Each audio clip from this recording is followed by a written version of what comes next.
Welcome to Big Life Weekly Series, where we empower high achievers to break free from limits, unlock their natural potential, and live a big life. I'm your host, Robert Acosta, and each week we will explore the strategies, mindsets, and tools you need to thrive, not just in your professional career, but in every aspect of your life. Whether you're a leader looking for a better balanced life, an entrepreneur aiming for sustainable success, or someone ready to take the next step toward your best self, this podcast is your space to grow, reflect, and take action. Let's dive into today's episode.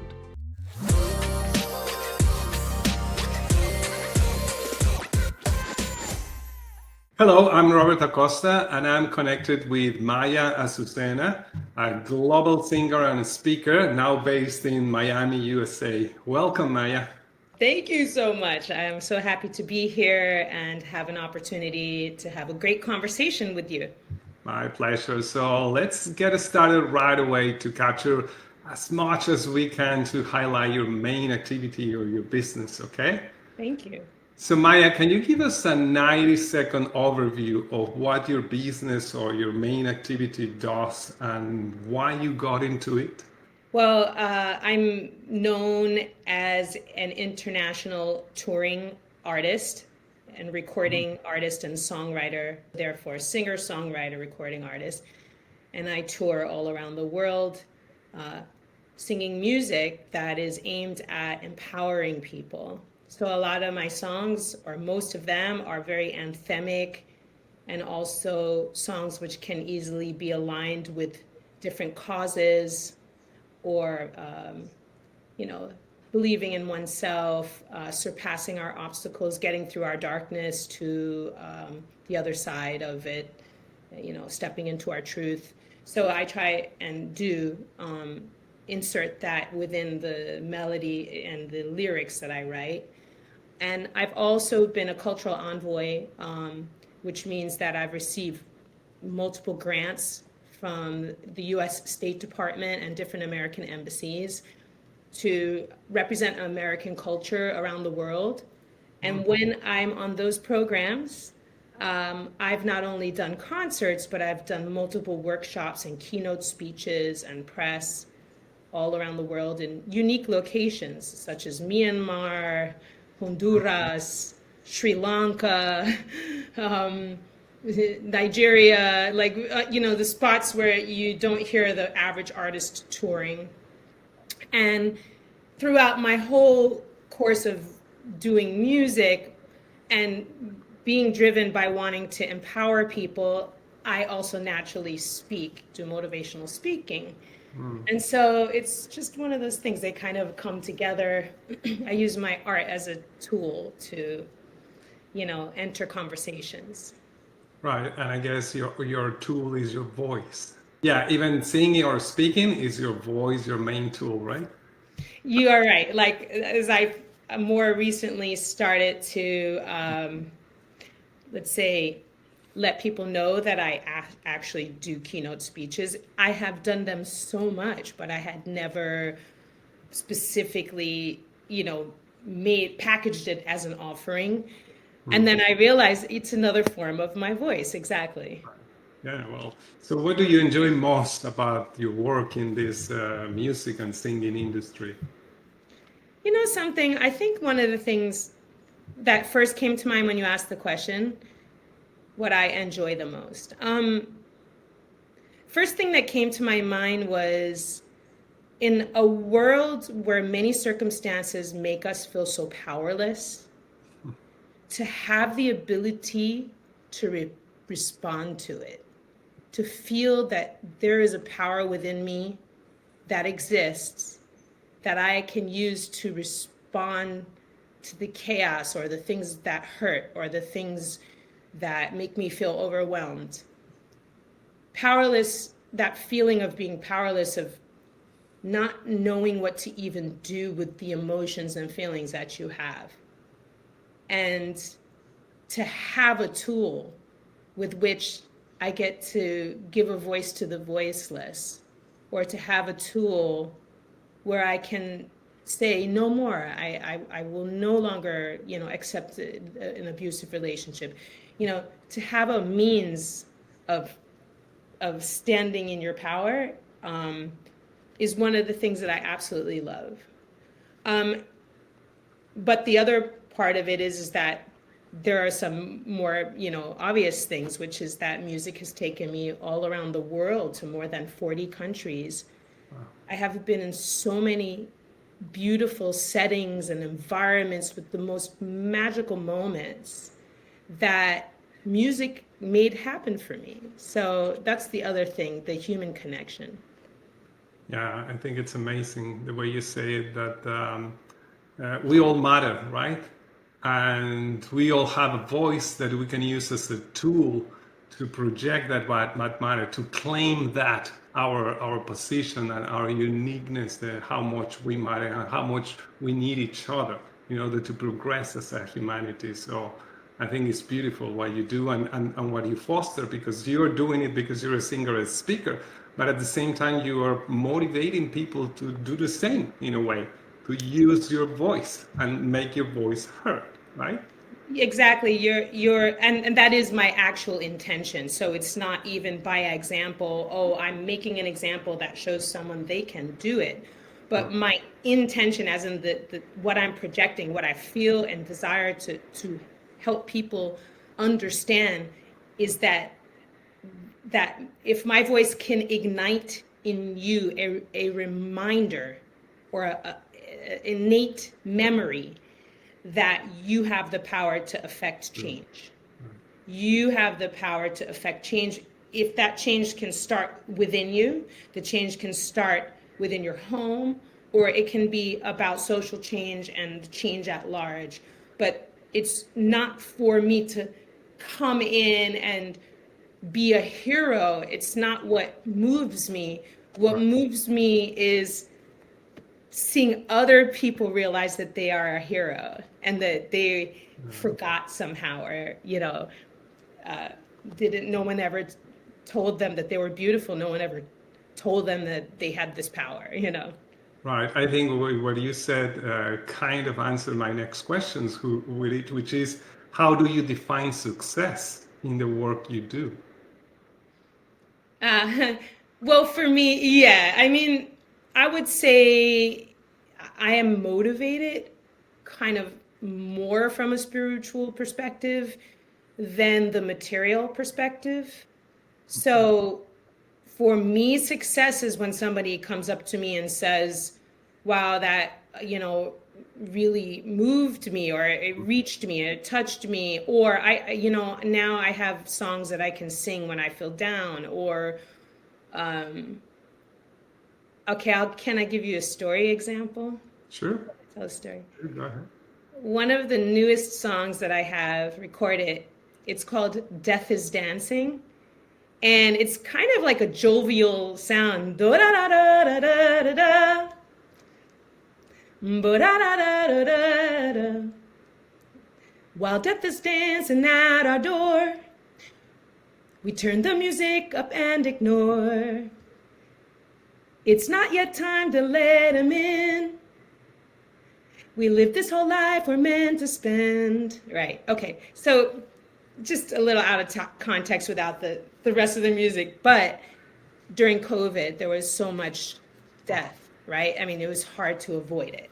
Death was around us. You couldn't not think about it. And then, of course, people were losing others. And then at that time, also, my father almost died. And I just had a dream, actually. That melody came to me in a dream, and then the song became Death is Dancing. And essentially what I'm saying is that, while we're faced with this question of death, we defy it and we choose to turn the music up and ignore it and kind of like dance. And okay, I said all of that to say that's a cool song. Okay, fine. But I sang it at an event, and a vet who's an older vet, he was a war pilot, who came up to me after the show and he said, I think about death all the time. And he says, I think about suicide. He just admitted these things to me.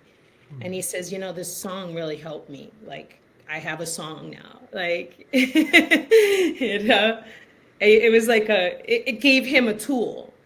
And so if you're asking me what is success, that's success. To write that song and have a person that it was intended for approach me and say, yeah, I needed that. Yeah, I think you have that effect. I am a speaker of becoming a speaker as well, so I'm just in that path as well. And and you know, when even one person tells you at the end of the event that you make them think and you make them change their mind and most importantly, and they are willing to do something about it, because it's not just the moment that, oh, you made me feel good, but now you made me feel good, you make me think, and now I'm gonna do XYZ. Activate it. Exactly. Activate it, because otherwise it's just it's a fleeting moment and to just go away. But just make sure that or having or being sure that that people are going to do something about it. And you know it when they say it to you. Maybe they don't say I'm going to do something about it, but the way they feel it, the emotion they're feeling in that moment, the emotion is exactly what we lead us to do something. It's not our rational mind that we think something and do something. We have to pass it through our emotions, and then it's when we do something. I And I think agree. that's exactly what you're fostering. That's you have exactly what you are extracting from all of us when whether you're singing and speaking, and remind us, oh yes, I can do something meaningful with my life, right? Yes, that is definitely what motivates me. And so, I mean, success, of course, can also be, oh, I was on a magazine cover and I got an award. Those things are nice too. But it's actually not, definitely not what has been my main motivation. Right, just a byproduct that it's even expected, but it's not Yeah. necessarily your focus. So I'm just curious, what is the biggest problem or challenge you see in your industry of people like you that are conveying a message through their singing or their speaking? So, and how are you solving that challenge to yourself, your clients, or even partners that are referring to you? I mean, the biggest challenge for the what I call an artivist, an artist and activist Yes. combined, or someone who tries to use their art for causes, is that the entertainment industry is not designed for that. They don't uh, innately support artists who are motivated by helping the world. So the challenge is that the system that exists for getting my product out into the world is not very concerned with my kind of focus. The focus within the music industry is how can I make money off of this? So I have been strapped with the challenge of interpreting what I offer into a language that they can understand. And what I mean is not our audience, but industry people. Right. So you essentially have to run everything you share, like if you have a meeting, you have to run everything through a filter of making them understand how it can make them money. Because they're like, oh, that's nice. It's good that it, like let's say you're trying to sell a health product. Let's get off the entertainment industry. It's so nice that it doesn't have, toxic chemicals in it. Right. But the one with the toxic chemicals makes me twice as much money. So why should I use that? Why? I'm like, because it kills babies. And then they're like, and what does that got to do with me? See, that's the mentality we're dealing with in the entertainment industry. So, Yes. so that is a challenge. And then knowing that it can be hard sometimes. So I have been an independent artist for my career. That means I book and manage my own project. And I do collaborations and partnerships, but I haven't been backed by a big commercial company to this point. So what I can say is it's never boring and it's never easy. Right, which is challenging, but in a good way, right? It's challenging, but the good things make up for it. So I think, yes, we can see it as a business, but not necessarily in the material sense of the word, but in the outcome that you want to produce. In this case, do you want to educate people to make their voice heard and to understand the power that they have? But on the other side, your clients, if I may mention that, it's that people are going to support you so you can reach more people and have a greater impact on those people that you want to wake up. So what is that ideal relation that you would like to build in order to have that outcome of more people getting their voice heard? So if I were to say what I would like more of that would advance my career, I believe that the word of mouth trumps everything. Yeah. If people, like a lot of people, say they like something, it doesn't matter if they have commercial backing or if there's a company behind. All of the institutional support follows the people. So if people who enjoy what I do share it on a massive level, that massive level will be then supported by the industry as well. So that's an organic grassroots approach, to starting a business. All right. And, it is a business as well. It's not just a side thing or a hobby. This is my full time. So in all cases, we look at the beautiful, soulful results that we want to achieve. And we also have no choice but to look at the bottom line too. Of course. So it's a balancing act to grow a heart-centered business and not lose sight of what is feels good for you, and don't feel like you're compromising yourself, but you also do need to do all the things. We have to market, we have to package, we have to do all those things as well.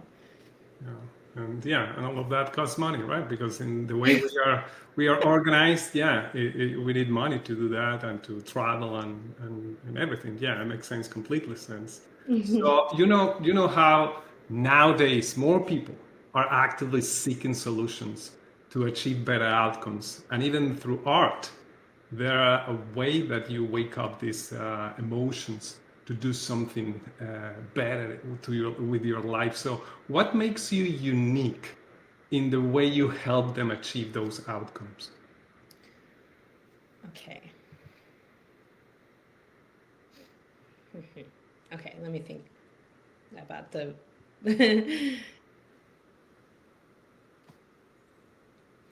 Well, one of my approaches when I'm sharing or teaching is I'm using art as the platform to start the conversation, but I help whomever is listening to translate it into their world. What that means is that I've done, for example, a workshop called Discovering My Superpower.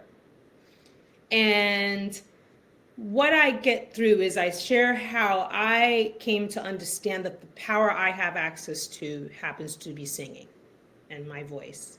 And that's my superpower. That's the power I get to reach for when I want to do something to help others, or when I want to react to even my own pain. How do I express it? Turn my pain into power, for example. But what I get at with everyone is that the power that resides within you is not necessarily the same as the one which resides within me. It is unique to you. And so I help people to analyze and identify that which is unique and may even be repressed within them, and help them to start celebrating that uniqueness, and then watch it flourish and watch it really become the power that it's meant to be, if that makes sense. So I'm only using music as a starting point to get to these more universal truths, which are that we each have our own superpower, we each have our own thing that we can activate, and the how-to of it starts with knowing it's there, and then doing the inner work to trust it, to love it, to listen to it, and then to develop it consciously apply the gifts that we have, into the world. Yeah. So, I mean, you asked what makes me unique, in what I may offer to the clients. I mean, my approach is just my approach, and I'm different than other people. So I guess that makes it unique. That makes sense. There's only you. There's only one Maya Azucena, right? So Exactly. by definition, you are unique in that way. However I may deliver it is a little bit different, and my perspectives are very, very unique in terms of what I mean is, okay, psychology, when you talk to people who have studied psychology or people who have studied spirituality, there are common truths. The perspective that I'm referring to is not many people have performed for millions of people in more than 40 countries. Right. The kind of interactions that I have are soundly unique. And I'll give you an example. There aren't many people that you can say, I have performed for former gang members in El Salvador, like former teen gang members, like 400 of them in El Salvador. And I have also performed for the king, queen, prince, and princess of the kingdom of Lesotho, which is in the southern part of Africa. I have also performed for diplomats and leaders in the UAE and Qatar, to diplomats in Sri Lanka. And to see the commonality between teen activists in Tanzania, and then go the next day and give a keynote speech for a feminist advocates for the country, meaning like feminist leaders. And to be in both environments, having one-on-ones, deep conversations, and seeing what those bridges are, the bridges between us, the shared human experience. So the things that I've learned through these hands-on experiences that maybe many others haven't had. Yeah, no, definitely that's a very, very, very nice answer. And when you mention, I think using singing, using music as a way to connect with people and help them discover their superpower is very effective, because in a way, music or singing is a vibration. So you put it in a certain vibration through your music to connect with their vibration, because your uniqueness and superpower, it's in a vibration. It's a vibration as well. So it's something that you connect that energy, and then when you bring that connection to life, then is when people do like this and say, "Oh, now I understand. Now I understand that I matter, that I can do much more than I've been doing, that I can even live that small life." That's a concept that I used to use, that and live a big life and really impact. And that's this podcast is all about. People like you that really want to impact and are really impacting, and how we can impact even more people. That's the idea.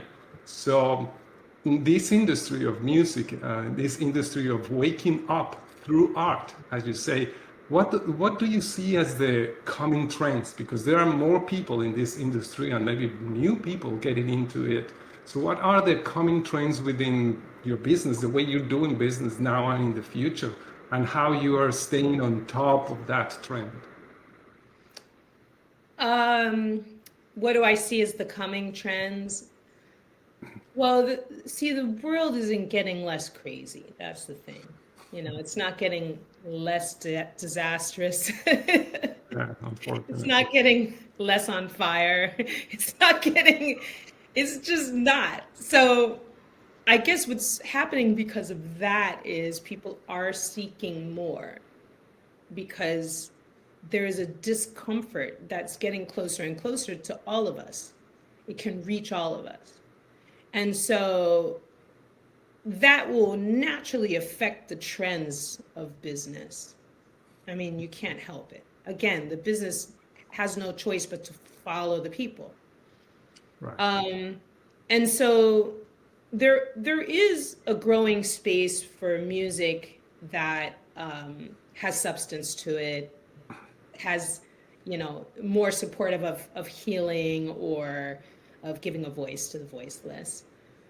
And I can't ignore that AI is giving some support in those spaces. Interesting to say, as an artist, I don't necessarily love AI as any kind of a replacement for art at all, but it does extend our reach so that where we have limitations, let's say there's a limit in our finances, for example, so we can't hire extra team members, but then AI allows us to be able to achieve more as an entrepreneur that doesn't have employees, right? Or it helps you to reach further into your imagination when it comes to an idea. You may have the idea already there, but you don't know exactly how to execute it. And AI just is an accessible tool that allows that, or supports it, I should say. So, I mean, that's a trend that I don't see going away. And even though I was definitely a first resistor, like when it first came, I was just like, this is, this is the end. But I've kind of reframed my thoughts on AI in this way. Yeah, makes sense. So, having said that, what advice would you give to someone just starting within this artivist industry? I would say this singing or letting their voices heard. What advice? Because more people are gonna be joining even naturally in this industry of music and as you mentioned it as artists, being artists and activists. So, what kind of advice would you give to someone just starting in this business?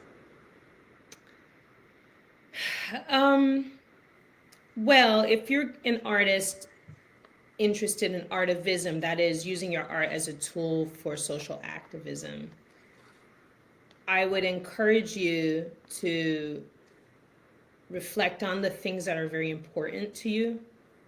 And so the things which affect you deeply, which are having a deep, getting inside your heart. And whatever that subject is, go towards it. And if you are a writer, to write first for yourself and your feelings, to get those feelings out and begin to tailor it into a song. Or if you're, yeah, I'm going to speak as a songwriter. And just know and believe that when you create art that has an intention, that intention actually is delivered once you create it. But you have to actually create, you know. You can't just say, oh, one day I will. I would like to share something. Maybe the example helps. When I was first starting out and my story I actually have like a moment that I was told, like, this is your calling, kind of. And so I started to, as I said earlier, consciously apply my gifts to helping the world around me. And my songs, I was writing them and performing them as though sing as though someone's life depends on it, is what I like to say. Yeah. And I started to go and support every charity event that I could and say, I can sing. Oh, is this about, female mutilation in Congo? Can I sing?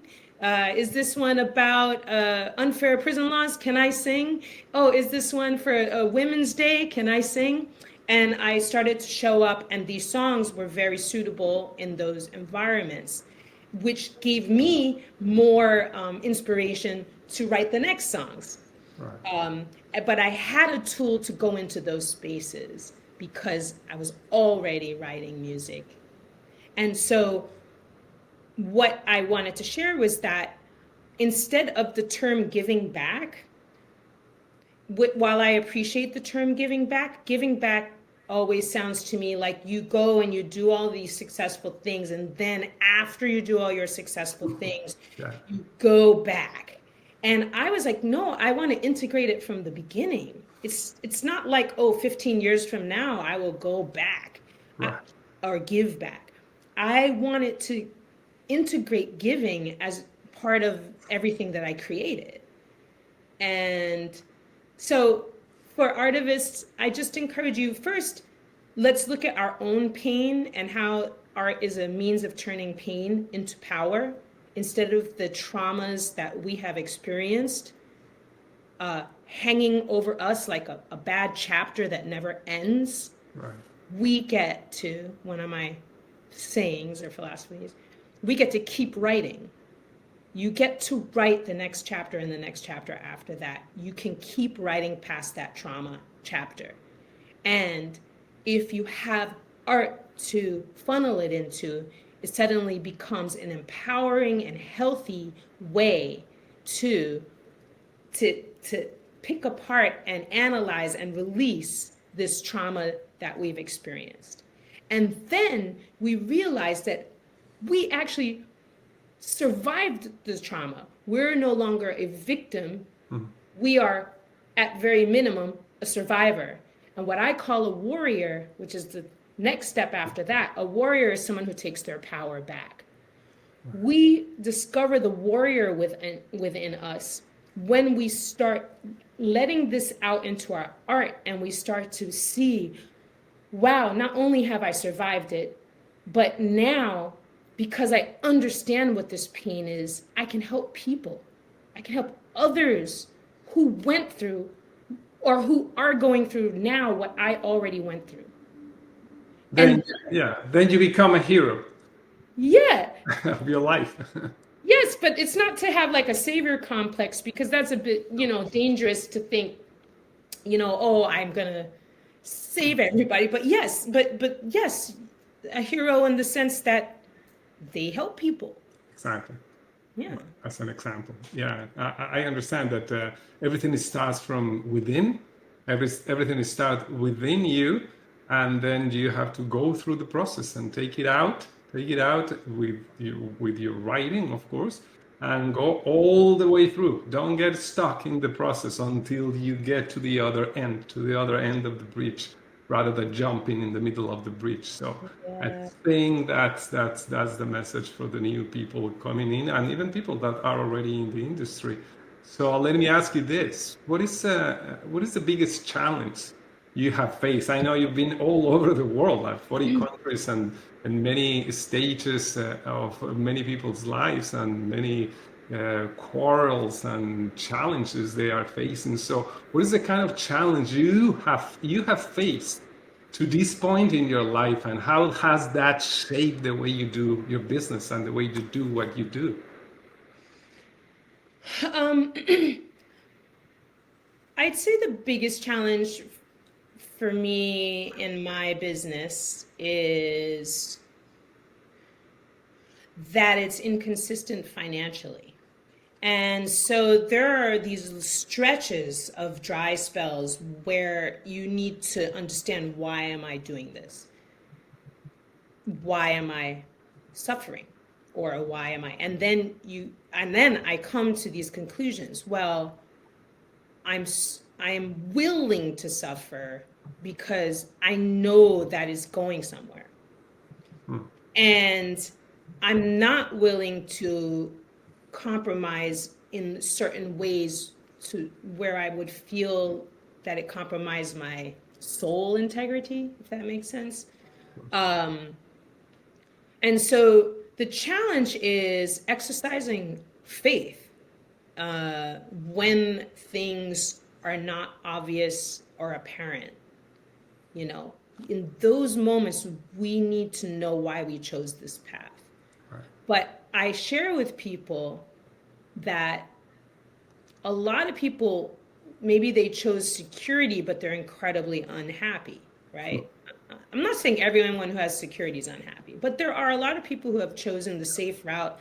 They did all the right things, but they're really, really unhappy because they haven't connected with their purpose or their soul. It doesn't feel like them. It's like wearing someone else's clothes. Their whole life feels like wearing someone else's clothes, right?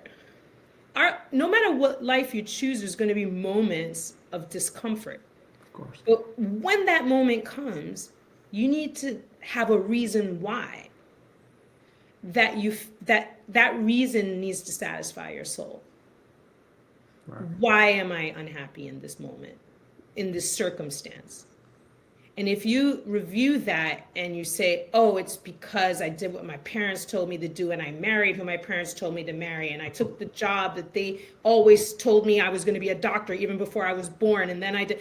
If your whole life was that and you're in this moment of discomfort or misery and you ask yourself why, that's a terrible feeling to say that, oh, the reason I'm here is because I did this for someone else. Right. But if you look at it and you're like, I'm here because I chose freedom. And freedom is not the easy path. Right. But it's free. How valuable is freedom to you? Those are the types of questions that I have to answer when I'm like, oh, what am I going to do?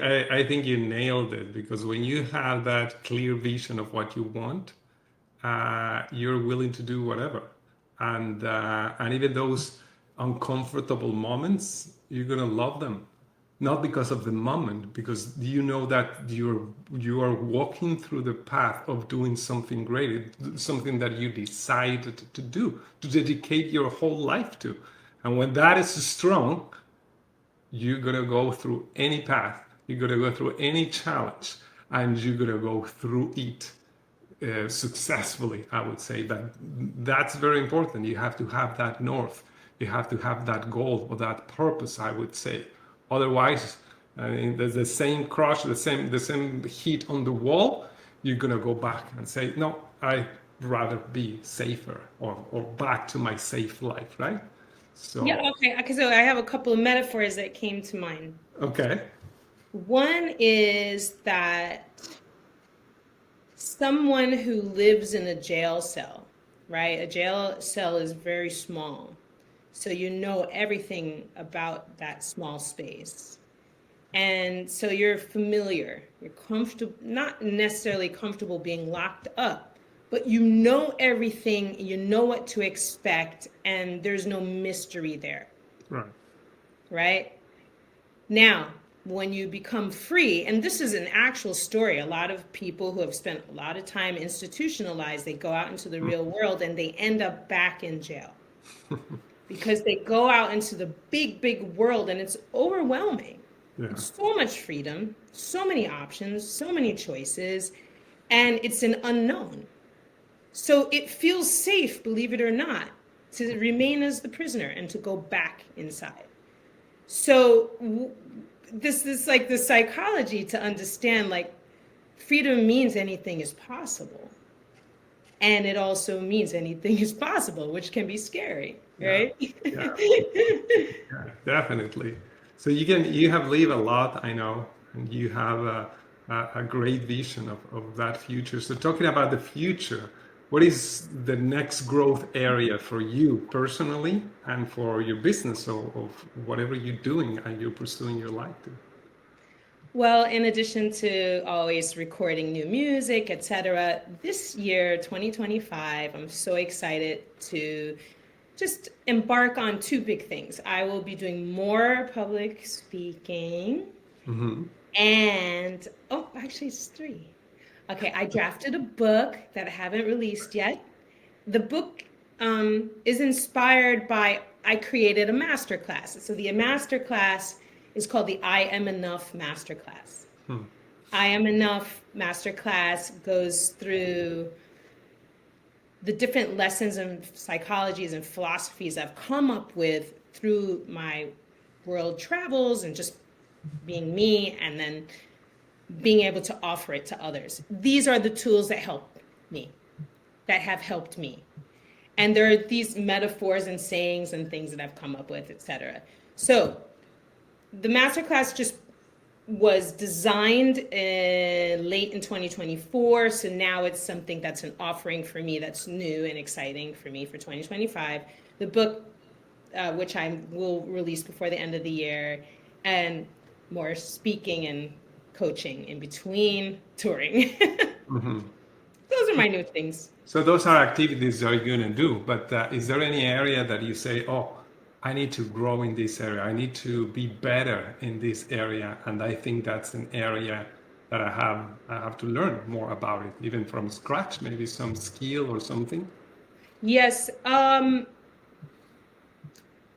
Well, hold on a second. Well, one of my big focuses is improving my relationship with finances, Hmm.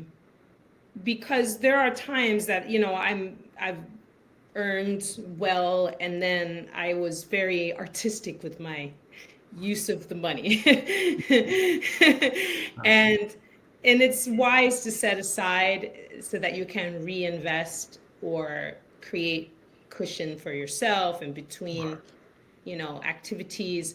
So that's something, just a financial education, um, to be more strict about it. Um, yeah, because you know, you just have to think ahead. It's like, someday it's going to rain, right? It's not Right. raining right now, but one day it will rain. So it's good to have an umbrella. Of course. We can't wait until it rains to say, oh man, I should have got an umbrella. Like, just have one in the house. Think ahead. We Yeah. already know these things are coming, so prepare for it. So just being more,